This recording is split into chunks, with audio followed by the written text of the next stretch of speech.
Hello and welcome back to another episode of Gazetinha from Gazeta Brasil, your source for Brazilian football news. I'm Euan Marshall and today we're in the uncharacteristically chilly São Paulo to talk about the first round of the Brazilian Championship that happened this last weekend, and we're going to jump to some completely unreasonable conclusions after only one round of play. We're also going to look at the big Copa Libertadores game from Wednesday evening, and we'll also have a look forward to the second round of games, which is happening this weekend, so stick with us.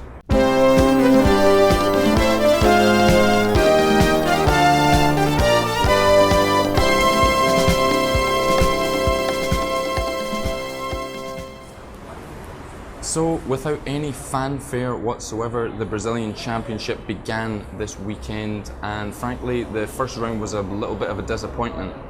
We had only 14 goals in over the 10 games, and 9 of those goals were shared out over just 2 impressive performances from Palmeiras and Santa Cruz. So there were a few nil-nils and a lot of drab football, to be honest.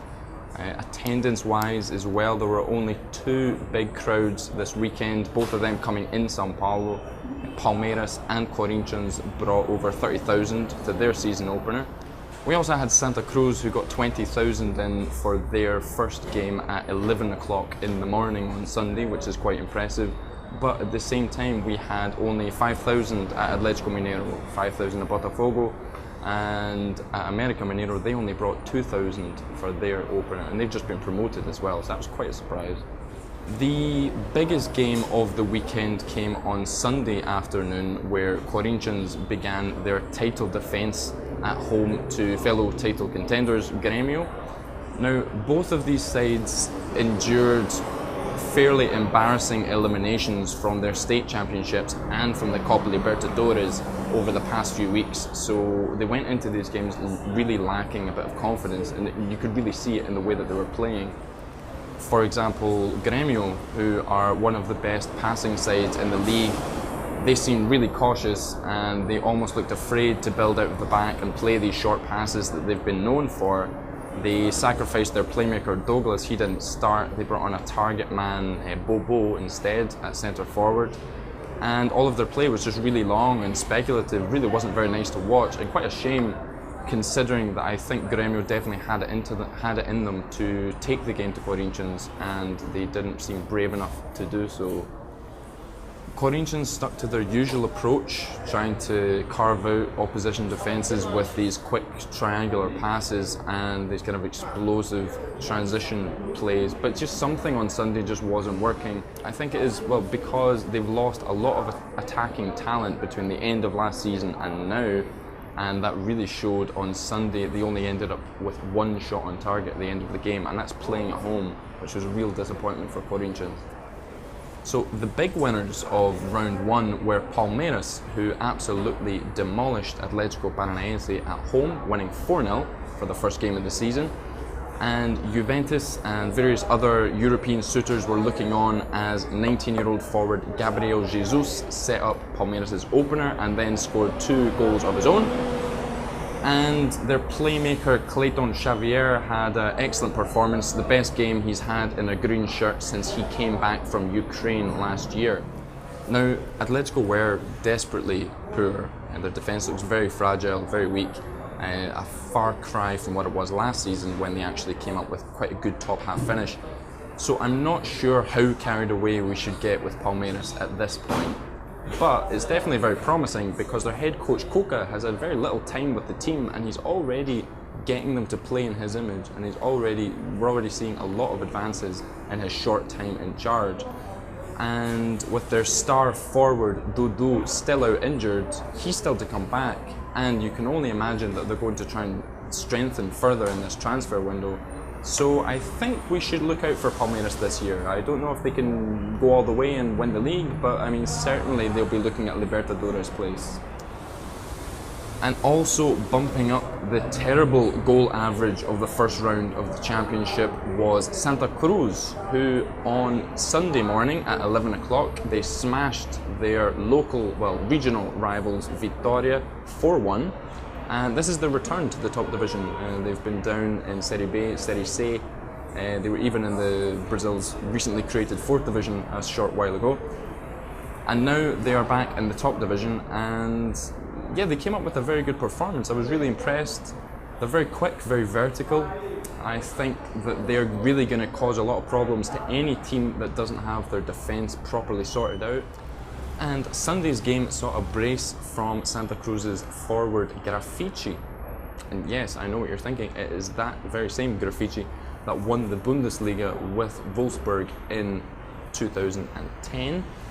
And at 37 years old, he's still got it. And judging by his performance at the weekend, he's going to come up with a good few goals this season. Definitely going to help Santa in their bid to at least stay in the top division. Elsewhere, there were particularly disappointing losses for Santos and Cruzeiro, while Fluminense, São Paulo and Flamengo ground out 1-0 wins. And there was a particularly poor goalless draw between Internacional and Chapecoense, which Inter really should have won. And I mean, I'm not sure, obviously it's very early to say, but judging by the playing style that Argel Folks has put in at Internacional at the moment, I think they might be in a bit of trouble this year. We'll have to wait and see. So now moving on to the Copa Libertadores, on Wednesday evening we had the second leg of the all-Brazilian quarter-final clash between Atlético Mineiro and São Paulo, with São Paulo putting out Atlético in Belo Horizonte and going through to the semi-finals. Now, São Paulo won their home leg 1-0 in quite a scrappy but mildly entertaining game in São Paulo. And it all looked like it was going wrong for them on Wednesday evening when Atlético Mineiro opened a 2-0 lead very early in the game. But São Paulo were able to react and came up with a crucial away goal from a corner kick from a set piece. And I've been really impressed with their motivation and their mental toughness in these recent games in the Copa Libertadores, and so often in this tournament it is that mental aspect that really makes the difference, especially in this run-in to the semis and the final. Now, looking forward to the weekend, the two most high-profile games in the league are going to happen on Sunday afternoon, where you have São Paulo playing Internacional and Grêmio are going to be hosting Flamengo.